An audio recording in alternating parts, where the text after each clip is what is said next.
2 CMIT ٹیمیں بھیج دی گئی تھی آواران میں، ان کی کیا رپورٹ آئی ہے، معاملات کیا ہیں، وہ دونوں رپورٹیں اس وقت جو ہے وہ پبلک نہیں کی گئی۔ تو اس کا مطلب یہ ہے کہ حکومت کے اندر بیٹھنے والے یا جنہوں نے حکومتیں گزار کے نکل چکی ہیں، بلوچستان کے معاملات میں، حالات کی بہتری میں ان کا 0% بھی کردار نہیں ہے، 0%۔ پھر یہ کہنا کہ حقیقی مسائل تو یہی ہیں، ان کو جب آپ حل نہیں کریں گے تو وہ تو دور کی بات ہے، آپ جائیں گے بیرون ملک کسی جلا وطن بلوچ کو لے کے آئیں گے، اور اس سے پہلے یہ نہیں ہے کہ پہلی بار ہوا ہے، اس سے پہلے کیا جلا وطن بلوچ جو ناراض تھے ان کو لے کے نہیں لایا گیا تھا؟ سردار عطا اللہ خان مینگل نہیں آئے تھے، نواب خیر بخش مری نہیں آئے تھے، آتے رہے، لیکن مسائل، عوامی مسائل وہیں کے وہی رہے۔ کیا بلوچستان کے پسماندگی کی وجہ باہر جو ناراض بلوچ ہیں ان کے آمادہ کرنے لانے سے دور ہو جائے گی؟ یہ یہاں پہ جو لوگ اپوزیشن میں ہیں ان کی جو ہے بات حکومت اگر مان لے اور جیسے وہ کہیں حکومت ویسا ہی کرے، بلوچستان کی پسماندگی دور ہوگی، سوال ہی نہیں پیدا ہوتا۔ اس کا مطلب ہے کہ بلوچستان کے عوام کے ساتھ ہمیشہ ان 70 سالوں میں مذاق کیا گیا۔ ان کے حقیقی آج میں آپ کو بتا دوں کہ آپ کے گریجویٹ ہزاروں کی تعداد میں گریجویٹ نوجوان ہیں، وہ بے روزگار پھر رہے ہیں۔ اس سے پہلے کہا جاتا تھا کہ بلوچستان میں جو ہے ویکینسیاں بہت زیادہ ہیں، ایجوکیٹڈ لوگ نہیں ہیں۔ ابھی دن بہ دن ایجوکیٹڈ لوگ جو ہے وہ زیادہ ہوتے جا رہے ہیں اور ملازمت کا جو ریشو ہے وہ کم ہوتا جا رہا ہے۔ میں یہ نہیں کہتا کہ سب کو سرکاری ملازمتیں دی جائیں۔ کیا بلوچستان میں باقی حکومتوں کی نہیں بات کرتا، چلے ان 3 سالوں کی بات کریں گے جہاں پہ جام صاحب کہتے ہیں کہ ہمیں کام نہیں، رکاوٹیں بنائی جا رہی ہیں کام کرنے میں، تو کیا کوئی ایسا جو نجی کمپنیاں ہیں ان کو انویسٹ کے لیے جو ہے جام صاحب نے راغب کیا ہے کہ وہ آ کے جو ہے یہاں پہ انویسٹ کریں اور یہاں پہ کمپنیاں بنائی جائیں جہاں پہ جو ہے لوگوں کو کپایا جا سکے ان کمپنیوں میں، تاکہ بے روزگاری دور ہو سکے۔ دیکھیں آج کا دنیا، کہیں پہ بھی آپ جائیں، کوئی بھی پڑھا لکھا ایجوکیٹڈ بندہ وہ سرکاری نوکری پہ وہ ڈپینڈ نہیں کرتا۔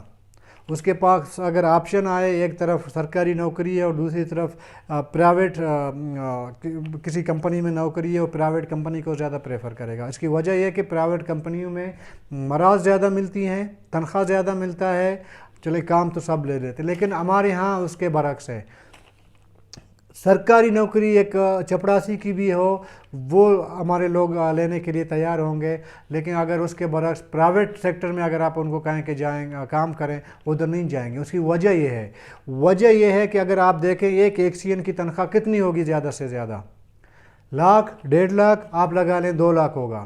جب ایک ایکسین کوئی پروجیکٹ لے لیتا ہے، وہ جو ہے ایک پوش علاقے میں کروڑوں کا بنگلہ لے لیتا ہے، کیا کسی نے پوچھا ہے کہ ایک بندے کی تنخواہ 2 لاکھ روپیہ ہے، وہ کروڑوں کا ایک بنگلہ پوش علاقے میں کیسے لے رہا؟ اسی طرح ہم ضلع انتظامیہ میں جائیں، ایک ڈی سی کی تنخواہ کتنی ہو سکتی ہے؟ 3 لاکھ 2.5 لاکھ۔ اگر کوئی ڈی سی سرکاری ملازم ہے، وہ جا کے کسی پوش علاقے میں کروڑوں کا جو ہے وہ بنگلہ خریدتا ہے اور کروڑوں کی گاڑی میں بیٹھا ہوا ہوتا ہے، آج تک کسی نے یہ سوال اٹھایا کہ یہ سرکاری ملازم جو ہے اتنے قیمتی گاڑی میں گھر میں کیسے بیٹھا ہے ایک معمولی تنخواہ میں؟ اسی طرح اگر ہم سیاسی جماعتوں کی بات کریں یا جس بھی سیاسی جماعت کا کوئی ایم پی اے ہو، اس کی حالت زندگی الیکشن سے پہلے اور وزیر یا ایم پی اے بننے کے بعد کبھی ہم نے یہ سوچا ہے کہ ایک ایم پی اے کی ابھی میرے خیال میں تنخواہ جو ہے وہ 1,10,000 ہوئی ہے۔ 1,10,000 تو میں بھی لے رہا ہوں۔ کیا میں سوچ سکتا ہوں کہ کسی پوش علاقے میں میں بنگلہ خرید لوں یا میں جو ہے 70-80 لاکھ کی گاڑی میں بیٹھوں؟ سوال ہی نہیں پیدا ہوتا۔ مسئلہ یہ ہے کہ سرکار کے اندر گھسیں، وہاں پہ جتنی آپ کرپشن کر سکتے ہیں آپ کر لیں، اس سے آپ کو جو کک بیک جو ملتی ہے اس پہ لوگ سرکاری نوکریوں کو جو ہے پریفر کرتے ہیں، اور نجی جو کمپنیاں ہوتی ہیں اس میں وہ نہیں کرتے۔ حالانکہ بدقسمتی تو یہ ہے کہ بلوچستان میں نجی کمپنیاں بھی نہیں ہیں، اگر ہو بھی جائیں پھر بھی میں ذاتی طور پر یہ کہہ سکتا ہوں کہ لوگ ہمارے زیادہ تر جو ہے پرائیویٹ کے بجائے سرکاری نوکریوں کو ترجیح دیں گے۔ جب تک اس کرپشن کا یہ سلسلہ نہیں رکے گا. کہتے ہیں کہ فلانے کے خلاف پروف نہیں ہے، ثبوت نہیں ہے کرپشن کا.